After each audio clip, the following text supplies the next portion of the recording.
know what really makes us mad is wasting money on CDs with only one or two good songs. Yeah. Tell them about punk.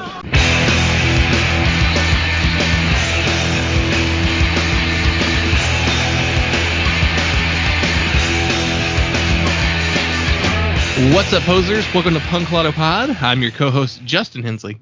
I'm your other co-host, Dylan Hensley.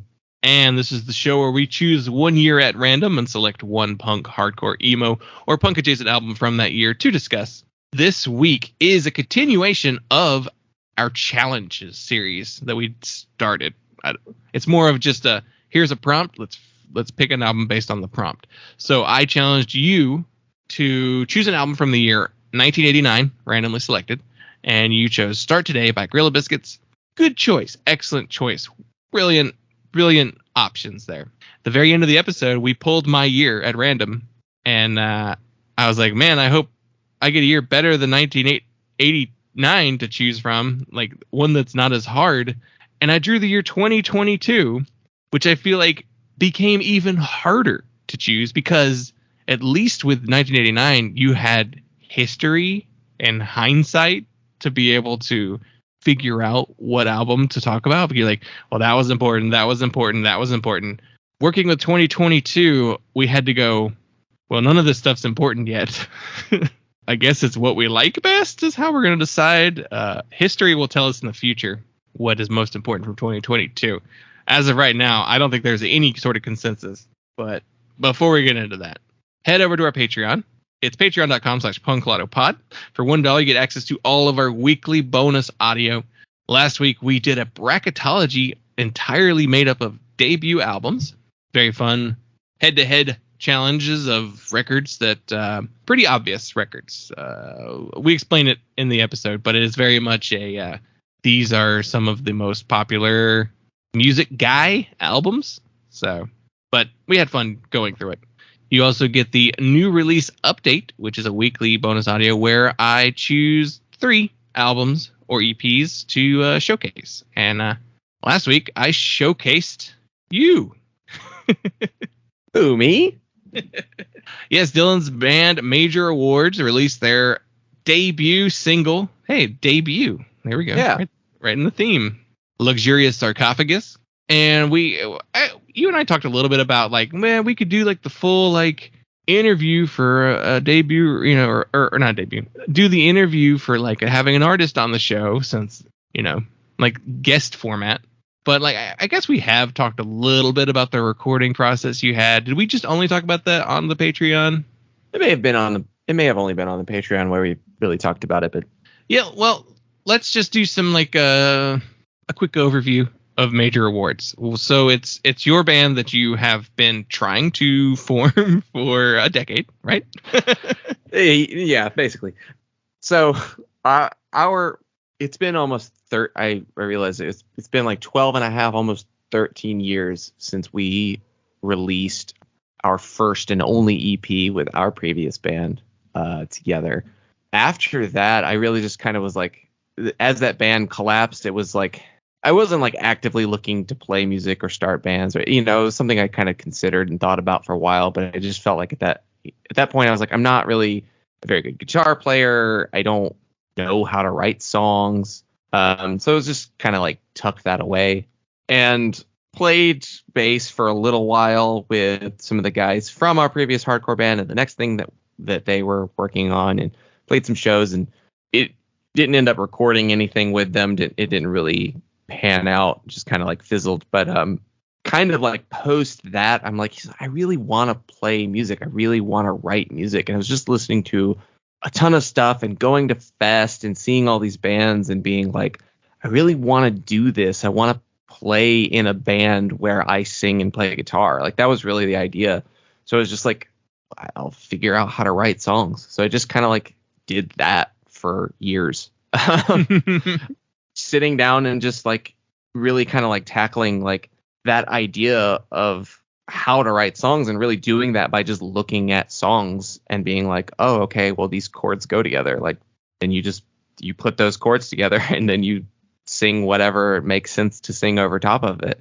So it's just kind of like really organically like learning how to write songs and doing that on my own and doing a lot of just like playing guitar by myself and singing and struggling at both and figuring out how to develop those skills. And then moving to Arizona, it was like, all right, I have a kind of a grasp on how to do this. Let me try to find other people to do this with. And spent pretty much my entire time in Arizona looking for other people to play with, finding a drummer, playing with him every week, and like not finding a bass player, not finding the next member to like really solidify the band. Then COVID happened and we kind of waited a couple months, and then we got back together and started practicing again and found another bass player, and then that ended up falling apart. And then the drummer's like, hey, I'm moving to Florida. And I'm like, oh, well, as it happens, I'm also moving. So that was wasted each other's time. Yeah, it was a mutual time waste. It was really just woodshedding. It's really how I've thought of it. And it's just like figuring out how to play with other people and figuring out how to play with other people with songs that I was writing, instead of it being like, you know, just being the vocalist in previous bands or the bass player and just being like, oh, well, I'll play what you tell me to play, or, oh, I just am going to yell over this, you know, riff that you wrote. So the band really formed in LA, and I somehow miraculously brought together like basically full band jams off of Craigslist of just talking to different people. And I did this like twice in like 6 months with entirely different musicians. I tried to do like a kind of a power pop punk boardcore thing where maybe we have like 3 songwriters and trade off. Got 4 other people to show up. We just had this really loose jam, had a group text going, and it just like immediately fell apart of no one wanting to meet in one place. Ultimately, it was the drummer lived in Santa Clarita, and I don't think he wanted to come down to LA. But so then like had more Craigslist responses from people and was just like, hey, I'm trying to jam with this person. Hey, I'm trying to jam with this person. And, you know, had some false starts in between, and then finally basically had a trumpet player / baritone guitarist, a keyboardist / violinist / backup vocalist, and a drummer all show up to the first jam that I had with any of them. And we played through as many songs as we could get through in an hour of just like me being like, here's a song, you guys play along by ear. And it not being horrible. And then we found a bass player that showed up the next week, and then we jammed together. That, you know, like that was it. Like that was the band formed within like 2 practices. So it just kind of like, I brought songs, we figured them out, we fleshed them out as a band super efficiently. And it was just kind of like building slowly week by week, being really shockingly efficient with like hour-long practices. And then got to the point where it's like, now we're going to start recording. And then things started falling apart. Keyboardist left, moved out of state. So we scrambled, found another keyboardist on Craigslist, jammed with him, got it going, like starting to build up again. Like we're going to like record. We're going to get, you know, we're getting him up to speed, and then we're going to start recording. Started the process of demoing and recording stuff on ourselves. And then the bass player left. So then found another bass player, got him up to speed. So it was like, all right, he knows the songs well enough. We have let's just book studio time, because I'm not going to do all of the recording work myself on top of having written everything and worked up to this point and had so many people flake and it was just like, let's just lock in studio time, aim for this, try to get as many songs done as we can. So we did scheduled 3 days at a studio kind of outside of LA, called Pale Moon Ranch, with Alex Estrada, who was in the band Silver Snakes. He's done some early Joyce Manor stuff. He's worked with a bunch of different bands. I was like, oh, I know this guy, and his rates are cheaper, and it's like a cool cabin, and we get to go like stay in the desert and record in this like 60s vacation home with a bunch of cool gear, and I think that it was a learning process. There were definitely like realizations about how hard it can be to record on the clock, and realizing that there were things that we maybe weren't as solid on. I think that when you put it under that microscope, so we went in with 7 songs and we left with 6, which I think that we pulled off recording 6 songs almost entirely live takes, full band, only overdubbing vocals, trumpet, and some guitar solos and all of my guitar doubles in essentially 2.5 days, because we kind of just like clocked out early on the 3rd day. It was like there's nothing left to really record. He can use that time for what little editing he's going to do and kind of get a head start on the mix. And I'm really proud of it. I think that it's been a very, very long learning process, and I'm excited to have at least now the momentum to be able to move forward. Yeah, the first 2 songs are out now as a digital single on Bandcamp. That's what Major Awards. What's the Bandcamp link? It should just be majorawards.bandcamp. And then you have now also an EP ready. Like they're recorded with these 2 songs. So I guess preparing the release for that, figuring out dates and everything like that. And yeah. I mean, we're just PR. Yeah, as much PR as $0 buys. It's just gonna be me sending emails, but I wanted to see. I guess I just wanted to see what it would do organically. Like, it feels like it's the first thing, and I don't think I wasn't going into this with any like delusions or anything. Like it didn't have like expectations that I'm gonna blow up and I'm gonna get like supporting slot tour like offer immediately off of this. Like I think it's small steps and building it slowly and just trying to build relationships with people and just say like, hey, if you like this, we're putting it out ourselves. We're releasing it digitally. We're not doing a physical release for it, which is also kind of where I'm like, I'm not going to spend PR money on something that I don't like have to sell. Like, yeah, this was a labor of love. I want people who like really love it to find it. I don't know. I think too that the recording quality is really good. Like it sounds great. Definitely better than our EP that we self-recorded. Yeah. Which, I mean, you can get away with that with like hardcore, but with like your band where you have like so many different types of instruments, like you maybe want to have it recorded pretty well. And you had it mastered by Jack Shirley at the Atomic Garden, legendary producer engineer at this point. He only mastered it, but still, like it's nice to have his touch on it too. Yeah, his from what I've kind of read, like his approach to mastering is getting it to sound as if he had recorded it. Yeah, as much as he can, And it does kind of feel like that. Like it definitely, you could have told me he recorded it, and I would believe it. Especially like when I think of like how some of the like the Neil Sharma records or like the High Water records sound. Like this definitely has his quality there.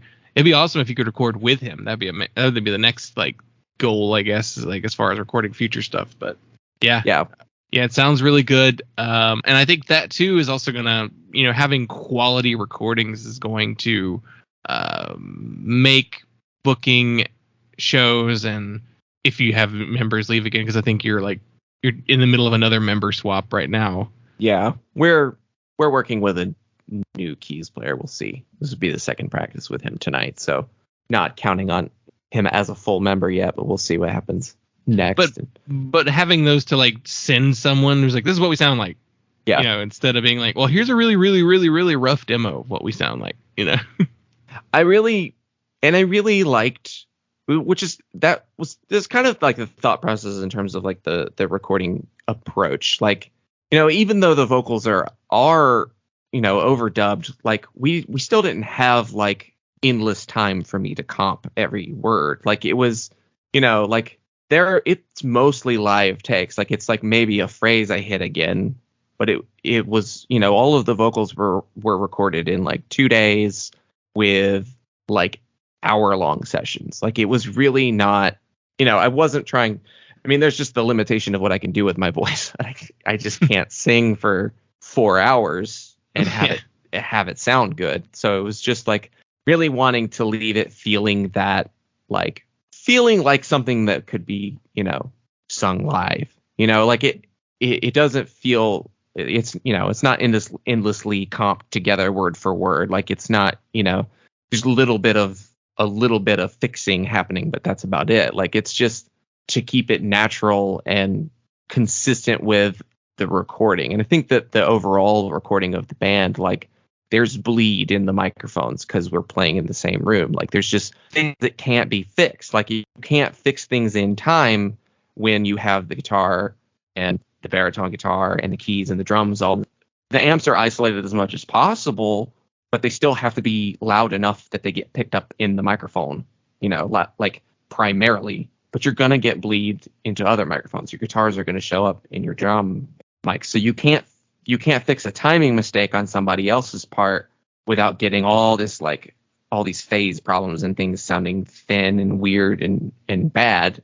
So the timing is totally organic. Like we didn't play to a click. We considered it, but we weren't comfortable practicing to a click yet to do it. So we were just like, it's all Mario's time. Like it's his feel, and it's everyone just trying to keep in time with him.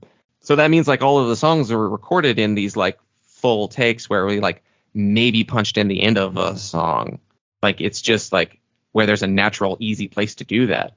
So otherwise it's just like the demoralizing stop 30 seconds into the song 8 times until you're finally like get through the entire song and your hands are shaking and you're like, did we finish it?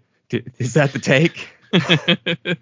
And then you go listen to it and you're just like on, the balls of your feet, just like listening for anything that's just like gonna compromise the entire take. And you're like, can I live with that mistake?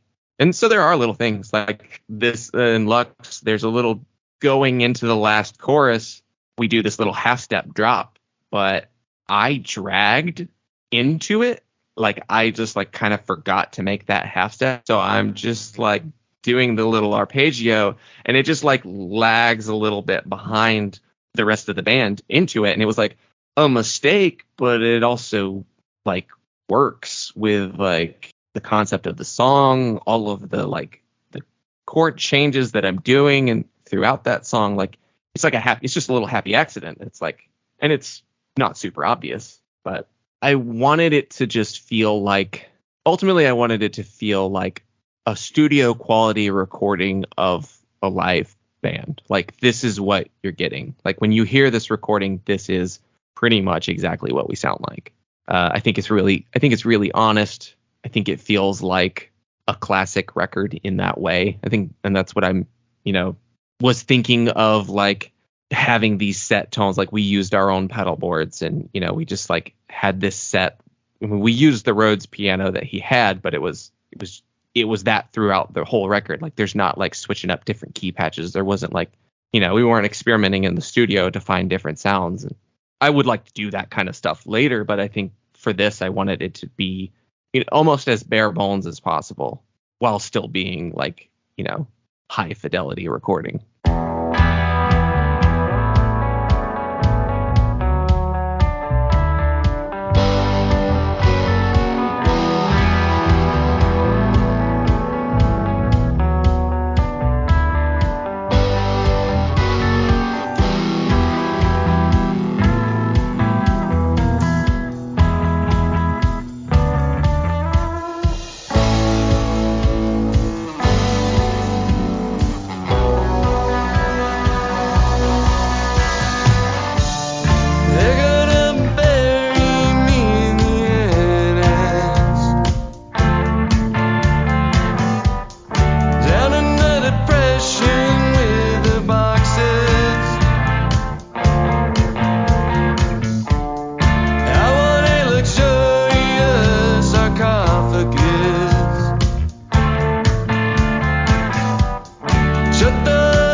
Well, I'll include a link in the show notes for everyone to check out the single. probably do the Bandcamp link just because it's a little easier. Not everybody has Spotify, but anyone can get on Bandcamp. So, but it's also on pretty much all the streaming sites. Yep, everywhere.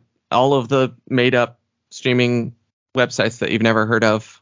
Yeah, so many. It's like with our podcast. Like I'll look at like the podcast apps that like we get downloads from, and I'm like, what's that? What is Shoutbox or like stuff like that? It's just like these like apps that you've never heard of, and I'm like, what weirdo is using this like third party like podcasting app that like everybody's got like the top 3, pick one of them. But yeah, it is funny.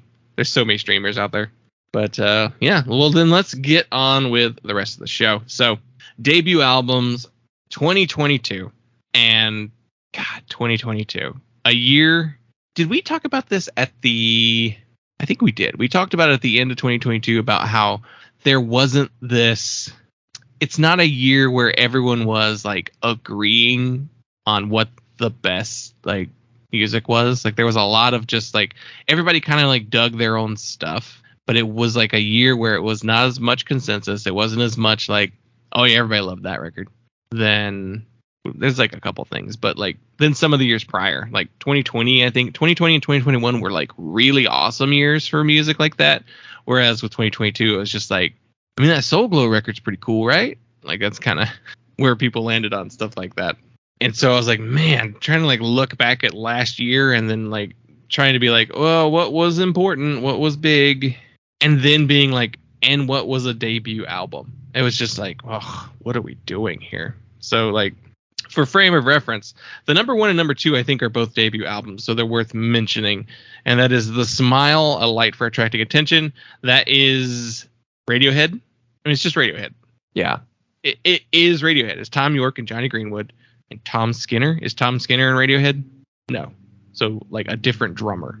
I don't know why this had to be its own thing, but whatever. I didn't listen to it. I don't care about Radiohead. Like at all. And so I'm definitely not gonna care about a side project. We also have Chat Pile's God Country, a record I listened to and thought it's fine, but apparently the rest of the world was like, oh my god, it's fucking amazing. And it's like, it's noise rock. It's noise rock from Oklahoma City, but it's like not even that different from like the like 50 noise rock bands in Kansas City right now. Like there's other noise rock bands that I think are better that are also new. I don't know what it was about this band that got everyone like, oh my god, this band's amazing. And I don't know. I don't get it. I don't understand it. It was mediocre noise rock, and mediocre noise rock sounds like everything else. I don't know. Nothing I was like impressed with. And so then it became, okay, what am I going to choose? What am I going to look at? One record I did consider for a period of time, I considered talking about Wet Leg's self-titled debut.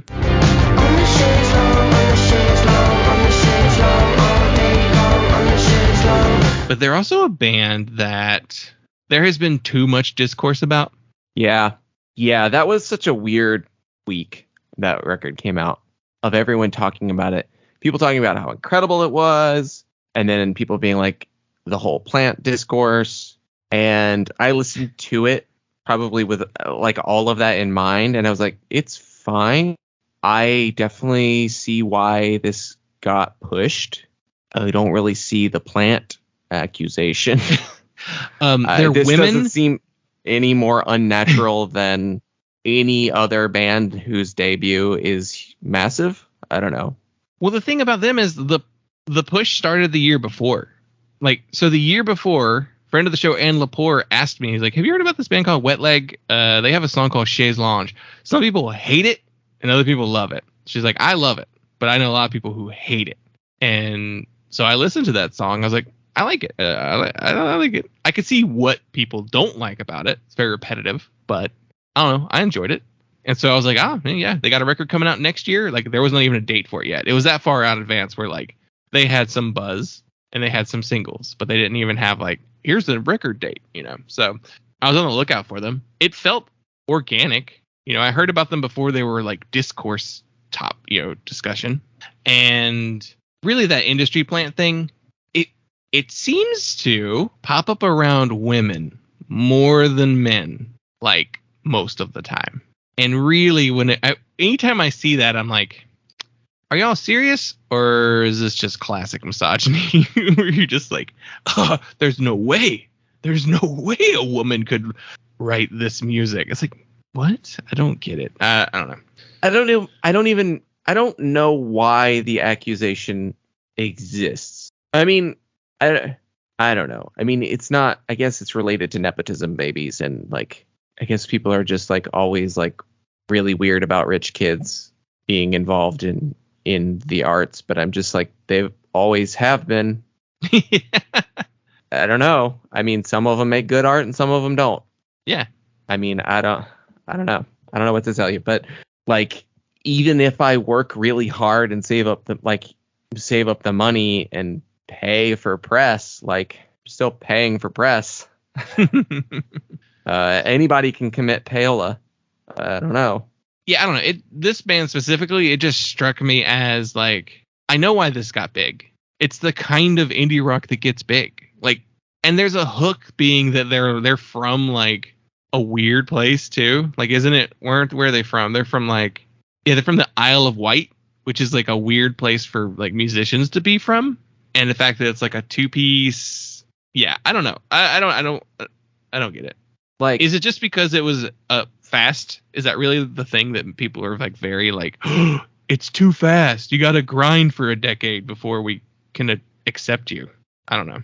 I don't know. I think that's not unusual for the UK. Right, because it's not that big of a country, or series of countries. So like, I think, yeah, buzz really picks up. Yeah, I think people get big fast in the UK. I think they always have. Yeah. I mean, I think that's literally the story of UK punk, is the Sex Pistols blow up in a couple of months, and it creates an entire wave of bands trying to imitate them and then getting record deals. So I think that the UK independent music scene works a little bit differently than it does here, and it's maybe just a little bit unusual that they made the gap from the UK to the US as quickly as they did.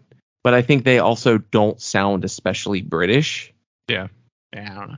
I guess there's other debuts worth mentioning. Fleshwater released "We're Not Here to Be Loved," which is a Vane FM side project, I believe. This record came out on Death Wish, and it's like this alt rock shoegaze kind of record.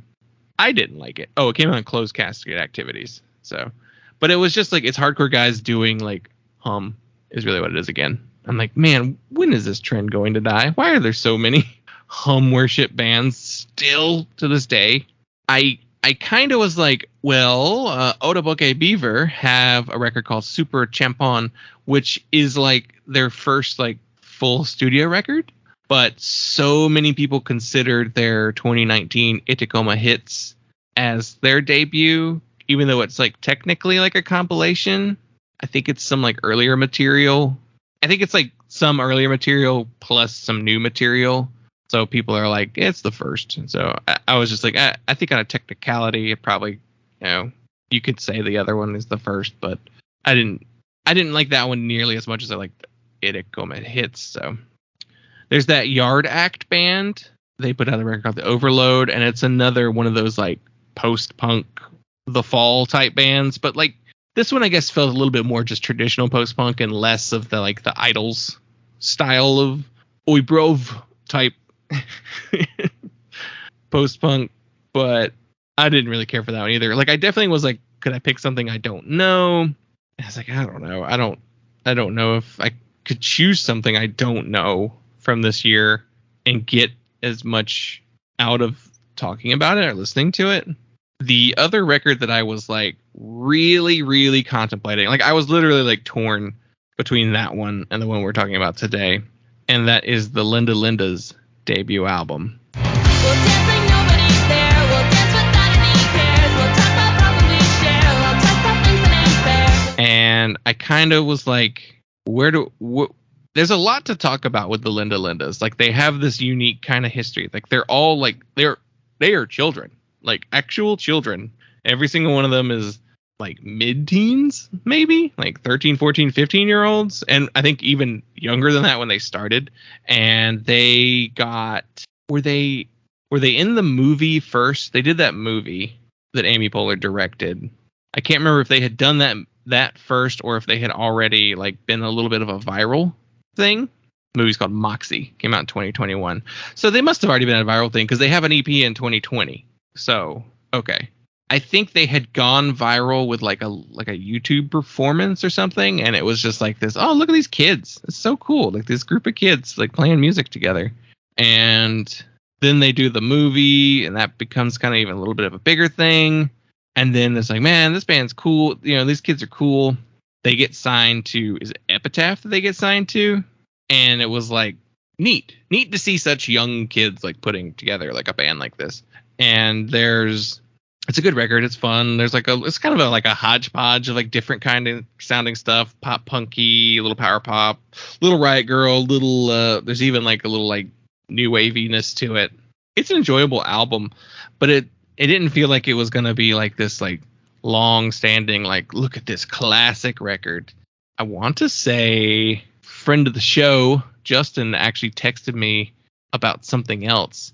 And he said that one of the members of the Linda's uncle was an FYP, which I thought was weird. So they're nepotism babies. No. FYP's not giving you that much cachet in 2022. but it's probably like, well, here's how you do it. That might have been just that they have someone in the family who's like, here's how you do it. Here's how you be a band. Here's how you start stuff. Like, you know, that's probably the extent of it. Maybe got them in front of Epitaph, but they were already in the movie before Epitaph. So like, yeah, it's fine. And Anxious released Little Greenhouse too. That was another record that I was like, we could do that record. That'd be a fun one to do. But I didn't know if we'd find enough to talk about with that one. So yeah, that Anxious record, I did not ever succeed in getting into. I think I tried listening to it multiple times last year. It never clicked. Yeah, I liked it, and it wasn't like a top 10 for me. Like it was a solid album. I enjoyed it, but it's a very, I don't know, specific sounding like post-hardcore, almost like a throwback to like 2000s post-hardcore. I don't know. I just didn't know what else we would have really gotten out of it. So that leads us to the album I actually did select for us to talk about. So out of 2022, I had to find a debut album, and I selected Love Me Forever by Pinkshift. I'm so sorry that you're seeing me this way. I promise you I'll never like this. The blind hysteria was never on my face. I never shed a tear so violent. Hey, I'm totally fine. I wasn't crying. I wasn't crying.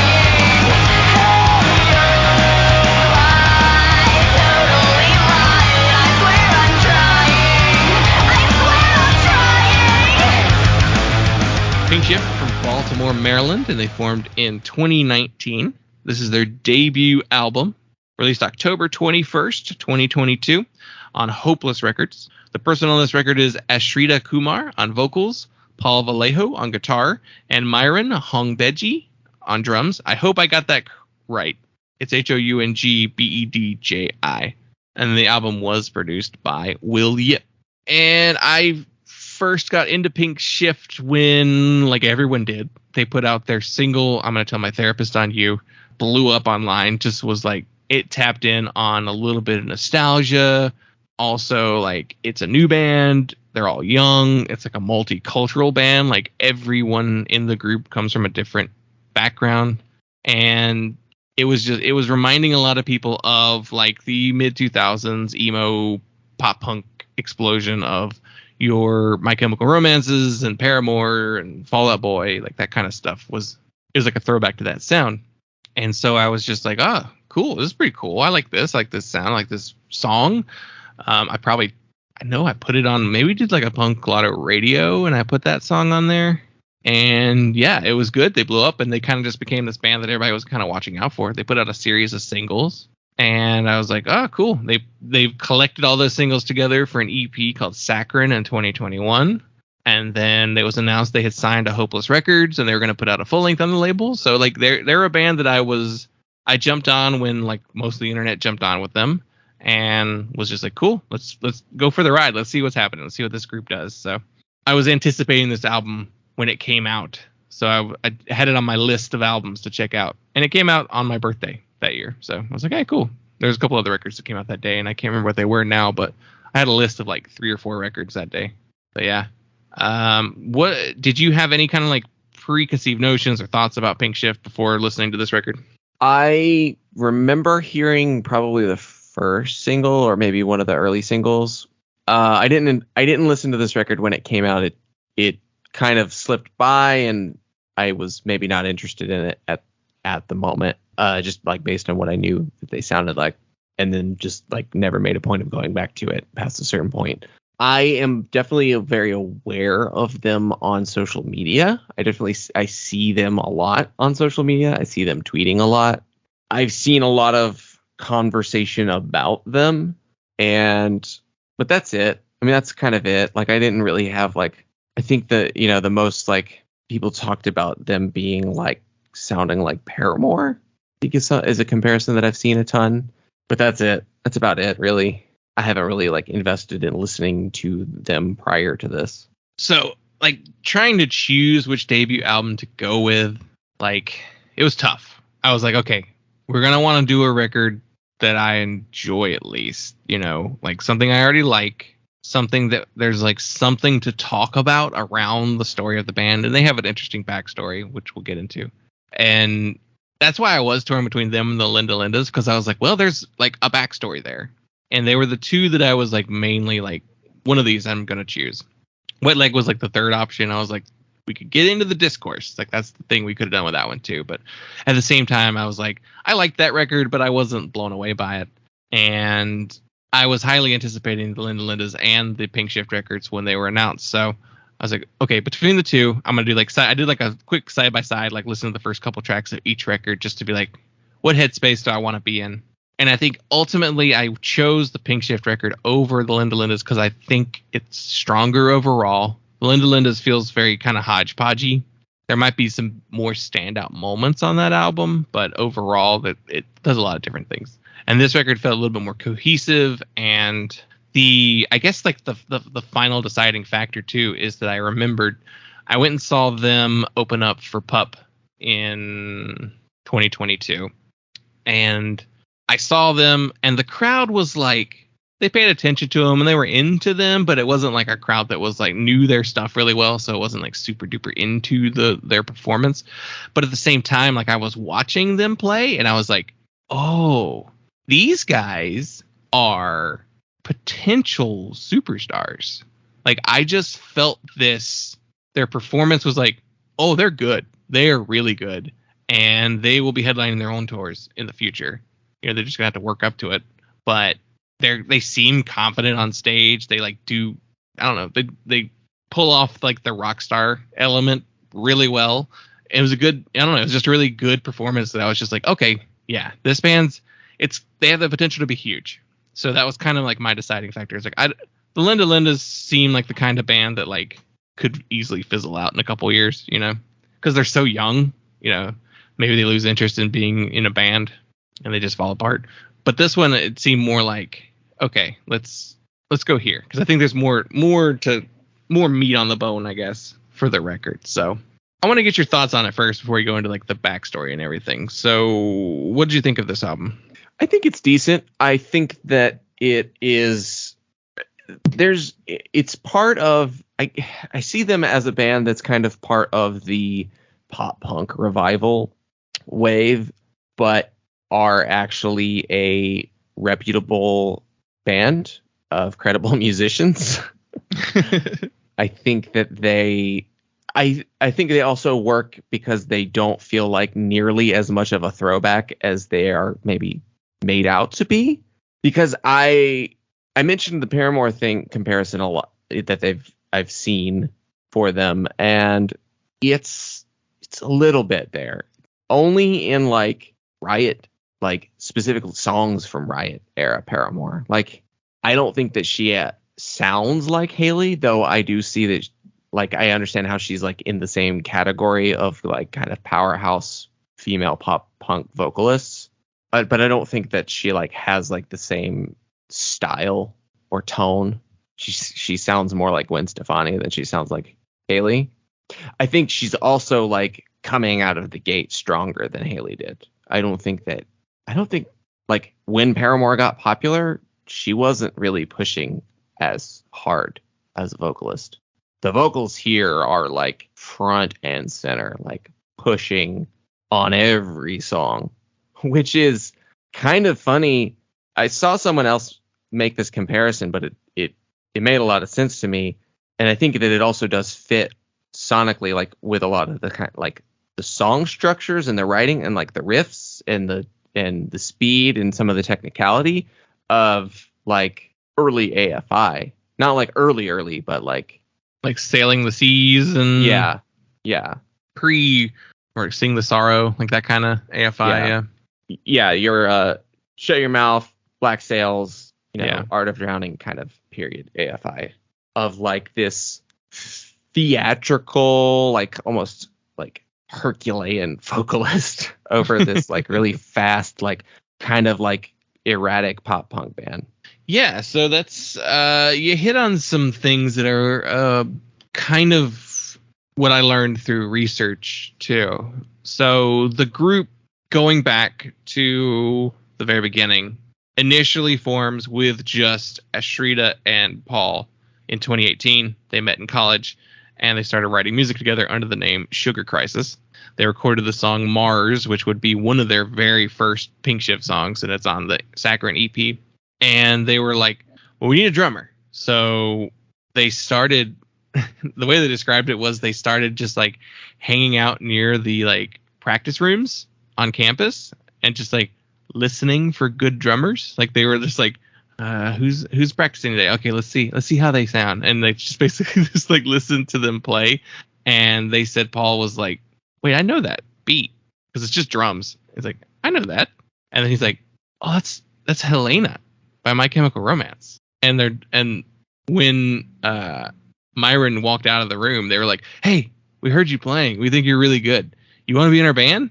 And they had like a flyer that he saw, and he thought it was a shitty flyer, but he was like, sure, even though the flyer was shitty. I don't know what he thought was like so bad about the flyer. I think it's funny that note came up, and they become like the core of the band, and they have a bass player, Eric Weinroth, and he joins the band a little later. He plays with them. He's on the EP. But then in 2021, they announced that he was no longer in the band due to cultural and musical differences. I was kind of puzzled by that. I was like, cultural? I mean, I get musical differences, but like, I don't know. Cultural is a weird thing to throw out there. You could have just said musical differences and nobody would have batted an eye, but no explanation. But whatever.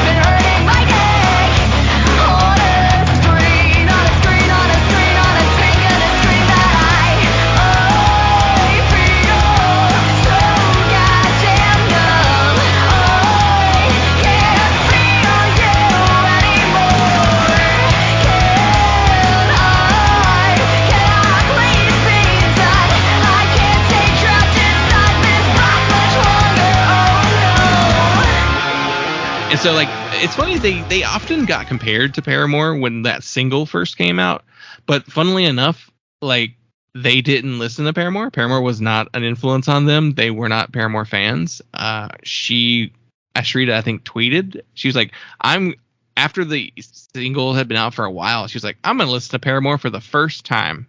Like she had not even listened to them. So yeah, I guess it's also worth mentioning too, they were all in college for medical school, and like I think two of them were planning on becoming doctors, I think. And then the other one was like getting ready to do like engineering. So like they were like students, and they saw the response to the songs and the EP, and they were like, well, how about we just like not pursue higher education and then pursue this band thing? And I don't know if they had like, maybe they all got their undergrad stuff out of the way and they were just like deciding on whether to go and do like masters and stuff like that. Because the way it reads is like the other guy was done with his degree and he was going to go start training in engineering, and the other two were going to continue into their schooling. But honestly, if you graduate with your degree and you have this opportunity to be in like a band full time and you want to do that and it's fun and you're getting a lot of positive responses and press and everything, yeah, go ahead, try it out. You can always go back to school later, just see how long the ride lasts, So they decided to put school on pause and just focus on being a band, and it's worked out for them. They got a record label, they put out an album, they toured the country quite a few times now with other bands like Mannequin Pussy and Pup the Band, and they're playing like Riot this month. So like, so far so good, Oh, I did want to mention too, you mentioned like they're like part of like the pop punk kind of wave. Interestingly, like when they were writing this record, they said they were like kind of tired of pop punk. They're like, we want to do something else. So one of the big influences on them is Nirvana. And you pointed out the Gwen Stefani similarity in her vocals, because No Doubt is also another really big influence on Ash, as well as the Arctic Monkeys. I think that's more in her lyric writing though. That's the influence there.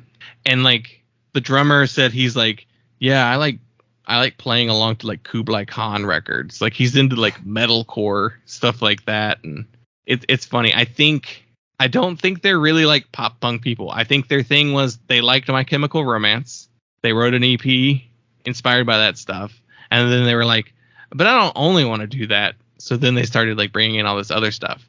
And like reading that Nirvana thing, I was like, I hear this in the sound of the record. There is a grunginess to this album that a lot of the pop punk stuff doesn't have. And it's pretty evident on the album.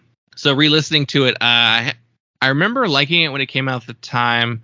I'm surprised I didn't do a new release Friday for it, but I think that was a period where I had trailed off at the end of the year. Like I didn't finish 2022 from front to back, so I didn't get to do those. And so I missed recording a new release Friday for that. But I do remember, like, it wasn't my favorite album that day. There was something else that day. I really cannot remember what it was, but I definitely liked it better. And I also was kind of, like, underwhelmed with it initially. I definitely liked it. I thought it was good, but it didn't live up to, like, my expectations about what the album was going to sound like. Maybe it was that, like, shift away from, like, pop punk sounding stuff and doing more like a little heavier and slower sounding. So I remember being just like I wouldn't say I was disappointed with it, but I wasn't like as thrilled with it as I was the EP when it first came out. But I will say, like, revisiting it now, I think I like it better now than I did then. God, this like not even a year ago. It's less than a year ago. It's like 11 months ago. And I guess I just didn't know quite their like decision to actively make a change in their sound at the time, so that maybe that's what it was that kind of put me off a little bit of it. But knowing that, like, going into listening to it again, I was like, okay, yeah, this actually makes a lot more sense. So was there anything that really like stood out to you about this record? It was harder than I expected, which makes sense in what was the influence going into this. Like it's more in line with like, well, I mean, it's more in line with some of the bands that they've like toured with and played with. Like it does feel kind of similar to Pup. It does feel kind of similar to Mannequin Pussy. Like it doesn't, like, it's grungier and harder, and it's kind of somewhere, there's a slickness and a tightness to it overall than like either of those bands, but it's more those kinds of songs. And the Nirvana thing makes a lot of sense, and that kind of songwriting makes a lot of sense too. There's a slow song on this record, In a Breath, The ballad, the piano song. Yeah. That song really stood out. I mean, because it's literally just a piano ballad, like it, but it's like, it's so different from everything else on the record. It's like, it's really impressive because it feels like it would be like, as it starts, it kind of feels like it's like, oh, this is going to be kind of like, an obligatory slow song, Yeah. just like a throwaway acoustic song getting stuck on a record. And it's like she puts so much into the vocal performance, like, and it's such a big, like, sweeping, like, grandiose, like, despite it being really just like vocals and keys, like, Yeah. it's a really, really impressive song for an entire genre change in the middle of the record. Yeah, I tried to find like actual liner notes and I couldn't find anything. Like I couldn't find like who played the piano on there, like who played the bass on there. My guess is Eric played the bass on there, but because they like asked him to leave, they said he was gone in like December of 2021 and the album came out in like October of 2022. And knowing turnaround times with vinyl, it's very possible he recorded the record with them and they said, "We don't need you anymore." I will say that it is slick. Like it's very slick. That's that Will Yip production. I think he's most famous for, I guess, everybody, really. Like I was just looking at like who he's worked with, and like if we just start with like the most recent stuff, he did that Scowl record, this psychic dance routine that came out this year. He's done Circus Survive, Turnover, Tiger's Jaw, The Wonder Years, Mannequin Pussy, Nothing, Barty Strange. He did the it's a live at Studio 4 album. That's not the actual studio record. He did Code Orange Underneath. Oh yeah. So like production is key. Like Will Yip's sound is big and it sounds huge. Like especially the guitar work on this record. It's just this like massive sounding record. We're gonna get a Pinkshift wrestler intro song. Yeah, in 5 years, Pinkshift will be doing the theme song for an NXT wrestler with Poppy. And okay, this is the weirdest reference, and it's 100% not an influence on them. They're not an influence on anyone, but it was just like some of the guitar work on this record made me think of Songs to Burn Your Bridges era Project 86. Yeah, that was not on their radar. No, it's not on their radar, but it was just like the way it just like had this like big churning style like guitar riffs. I don't know. I know that was not an influence on them whatsoever. No one is influenced by Project 86. But it still was just like I kept getting like Spy Hunter vibes. Yeah, so the guitars are huge. Her voice is amazing. Like I think that's the real star of the band. Like she has this incredibly strong voice. You compare her to Gwen Stefani, but I think she has a better voice than Gwen Stefani. Well, she doesn't do the Gwen Stefani kind of like Fry sensitive stuff, but there's a tone to it that is where I hear most of the similarity. And there is like that kind of like soul influenced like vocal agility that is Gwen Stefani is probably a good comparison, more so than like Haley. But no, yeah, it's much more like power than it is like softer, delicate stuff. But she's not trying to do like a sexy pop singer thing at all. Like it's not. Yeah.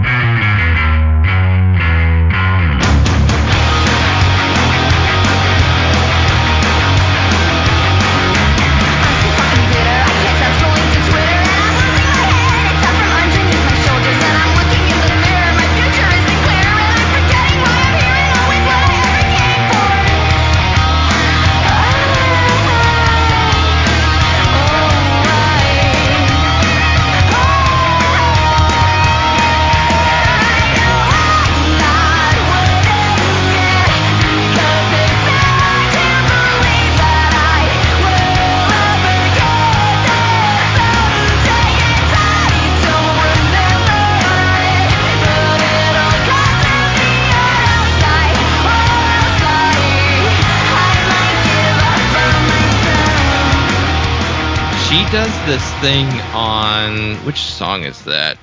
It's on the back half of the record, but she does this. She is of, I believe she's either of Indian or Pakistani descent, but she does this in one of the songs on the back half of the record. I can't remember which one it was because I didn't write it down, but she does like an almost like a Indian like vocal. What do you call it? It's like this melody, but like the way she like controls her voice, like she throws in like this Indian pop music kind of like delivery. And I wish I knew which track it was specifically, but it really is showing her cultural heritage, and which they have an EP coming out this coming October, actually, and it's called Shiraksha, and I listened to, there's 2 singles out currently for it. I already like those 2 singles a lot more than this record so far, because they're doing a lot more different stuff, but also like that Indian influence is like a lot stronger on those new songs. So it seems like she's kind of like bringing that in to the fold a little bit more. Like she introduced it slightly with the LP, but like it's becoming very, very evident in the newer material coming out. So I'm really looking forward to the EP, because I really like what I've heard so far, and also helps set them apart. She talks about growing up listening to Bollywood and Indian classical music, and so she does this like very Bollywood style like vocal line on the chorus of one of the songs. God, I wish I remember which one it was, but it was definitely on the back half of the album, and I was just like, that's cool, and something that no one else is doing in this lane at all, just because it's like, I don't know, just not a thing in American pop punk to have strong Indian influences, but it's cool, and I really like that song a lot. It's probably my favorite part of the back half of the album, and like I said, the new stuff sounds really cool and interesting. So I'm really looking forward to seeing what they do next. I do think they're wanting to get away even a little further from like the pop punk thing, and would not be surprised if like it's very, very different on the next record. But I will say this album, there's a sameness to this album. I think it's that particular guitar tone that they went for on this album is so dominant all over the album that like it gives it this homogeneous feel, and it makes it a little harder for each of the songs to stand out on their own. It's a pleasant experience listening to the entire record, but it's just like it makes it a little harder for me to differentiate like song from song. And like as strong as and powerful as her voice is, I think she's a little low in the mix. I mean, you can hear her pretty clearly, but I also would like to hear her more. I don't know. Just a hair more higher in the mix. I would say I wasn't able to really, I could hear what she was doing, but I wasn't as much able to latch onto what she was singing. Mm-hmm. I think there was like a legibility issue with where she's sitting in the mix, and maybe there was just, I mean, I'm sure there was a conscious decision to set her vocals where they are in the mix, but I think they should have I think they should have brought her up more. I think she is the central part of the band. And live she is. Like she's definitely like the standout live. She's a confident performer live, and like I said, captures that like rock star energy. Yeah. So like I guess overall I think it's a good album. I don't think it's their best material. I think I liked the EP better than the LP, and I also like the new songs better than the LP too. So I guess this is the you would call it the sophomore slump essentially, even though it's like their debut full length. But I don't know. I also don't remember too much discussion about this album when it actually came out, so I wonder if that was part of it, or just maybe just that shift away into a heavier sound is what made it. It's not what everybody was expecting. I do think it's a good album though, but I think their best is yet to come. They strike me as someone who's like, oh yeah, they're gonna get there and they're gonna be like really awesome.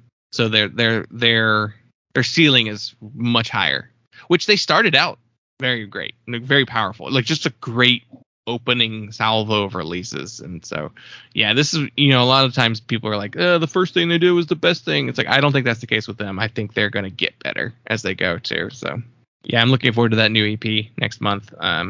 Just to see kind of what they do differently this time around. Well, do you have any final thoughts on the record? I think it's good. I think that it's maybe a little more mood selective for me. Like it's not something I would reach for super often, but I am interested to hear the next thing. I am actually very interested in hearing the EP. It does seem like they're going in a different direction into something that I'm a little more interested in. But I don't think this is Dylan music. No, and I kind of knew it wasn't when it came out. Like I didn't I didn't make a special point to listen to it when it came out because I was like, this feels like really aggressive pop punk, and that's not something I'm really that interested in. But I think for what that is, and like being able to like attach it to something like, you know, AFI, like the most aggressive pop punk band ever, that I do enjoy. But again, it's still like it's a sometimes food. It's not a burger. I can't eat it every day. Well, I think that's a good point to wrap up with. Thank you, everyone, for listening. You can follow us on all the social medias. We're on Instagram. We're on Twitter. We're on Facebook, Threads, and Blue Sky. So hit us up on all of those. Trying to decide which apps to focus content on is very annoying because I'm like, where is everyone at? Not enough people are on Blue Sky yet, but it feels like it's going to be the winner in the long run. I don't know. It's a ghost town. I mean, Threads and Blue Sky. Every time I log in, it's the same. Threads, it's nobody I know that I see nobody that I follow, and then Blue Sky, it's the Punk Lotto page, and it's Sal Buscema Punch Enthusiast.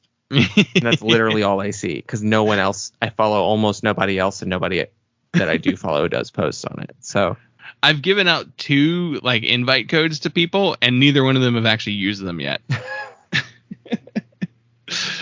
They're like, sure, and then they're just like, I'll get around to it.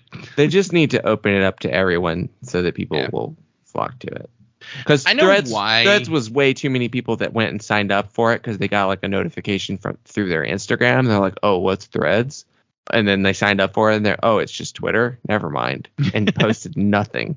They also like, you know, they had like those crazy numbers for like their first week on Threads, and then they said like by a month later, like half of those people are no longer using the app. So they had like 7 million people sign up or whatever, and then like half of that 7 million stopped using it immediately, either by deleting accounts or just just never posting a single thing.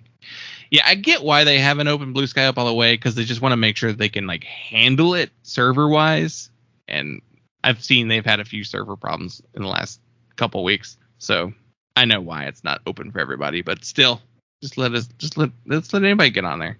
Also, like, recommend me people to follow, or like figure out a way so that I can be like, all right, who do I know that has a Twitter also has a Blue Sky? Because that's hard to figure out who to follow. Next week, we have not decided on anything, like, at all. We want to do another challenge? Do you want to do just like a regular choosing? I don't know. So we have 2 weeks before we record our 250th episode. So we could do another challenge. I have a list of challenges that we could do, or we could just take turns choosing old school random selected records. Let's just say we'll leave it open-ended. Nothing, no restrictions. No restrictions. Okay, just like, right now. Here's your year and pick a record. Yeah, whatever floats your boat. Okay, let's get out of the 20s. We've had 2 albums in the 20s in the last like 3 weeks, 4 weeks. We could do something. We talked about a lot of 70s albums. Let's do something from the 90s next week. So I'll assign you something from the 90s, and then we'll see what we come up with. So thank you everyone for listening, and we will talk to you later.